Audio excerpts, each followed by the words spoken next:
وچالاکوانا êzîdî rizgarbuya kolatiyê ji Komala Dewleta İslamî Daeş Leyla Tealo digal çalakvanê êzî İdrîs Beşar bi xelatê Mother Teresa ji bo aştî û wekheviya civakî hatine xelatkirin. Rêwrisim yên xelatkirinê li Mumbay Hindistanê bûn. Piştî Leyla xelatê xwe wergirtî vegeriya xîveta xwe li Herêma Kurdistanê me bi Skypê peywendî pê kir û jê pirsîn که او خلات جویرا چوا تای ددا.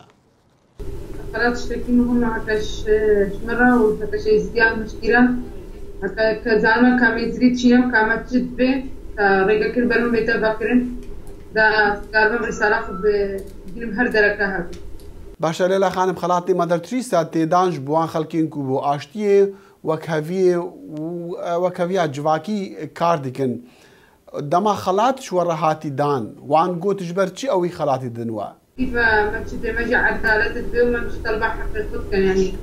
كيف يعني طلبة حقيقتك ما في كبسري سجاها انت شكي كيف بها كبسري ما هاتو بيت تدبير كده خلات وتشبكا كنتو كاري خوا جبو ناساندنا دوزا قالي خوا ملتي خوا بخلكي بدي ناس كرن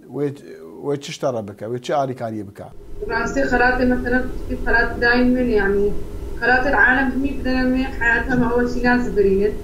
وكانت دستي داعي يعني روجا كانت دستي واندا ناس برين بس بعد خلات وكريكا كل بالي فاكر هكسكاري من رسالة وبقينا بهر دركة هبي ورسالة أهلي وإزدي هر بقية كي بقينا عالمهم ليلى خانم پشتی کو هر جوینه کی یان کو فرانسه کی یان جهه کی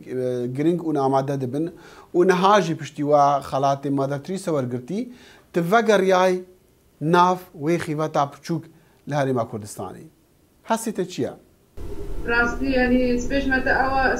خلاص مش دست داعش البخي متى أخذ أسباب دائمة وكاس مستمر بما حتى أسكاربم استقبال هر صحافية كيها بهر قناتك كيها مستقبلها يكرا البخي ما خدم رسالة وكاندا هر دركة هذه وبشتي بخلاتي دائما يعني براسي بيساز بقر هنجي زارك فو وسخدي متى فو وإذا فخور ما أكيد بنفسها والحمد لله شكو ده بس يعني نابي إيزيديا كم كاريس نابي إيزيديا بيهم بدرتي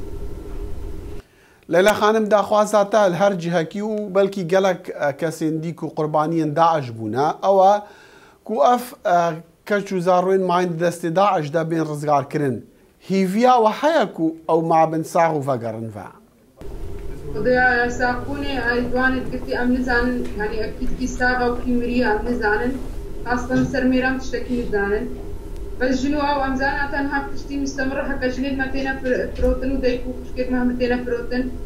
تشتي ما تبير راستا خلاتانا تشتكي مهمة حكاش مرتي وهكاش زديارة هذا كترين بس تشتي ما شوانت بي بس يعني ما رزقار بكن هكا تشتكيش مرة بكن أفتشتي هاري مهمتريا أفضل بامايا باشا جبلي ويناكو ودا خوازا هر كسيا روشا والورد شاوايا وانت باشا روشا خو شاوا دبينن سبيش متى والله يعني ظروفي عم تريد عايشين ظروفك قلق صعبة مثلا عم تريد عايشين خاصة إذا قلت ما عم عايشين خاصة ناجيات في مشتي بهذه السريوان يعني اهتمامها أنا كيما يعني تشتكي شلون رنها تكرم على قلبها تشتكيش ناجيات ربكن يعني شكو بردد حالة النفسية المشكلة شيبن تشتي بعذاب عم تيتي وخيمات عايشين ومشتني يتزارد وعمني بديتين يعني إشاء أمانة بزحمته حتى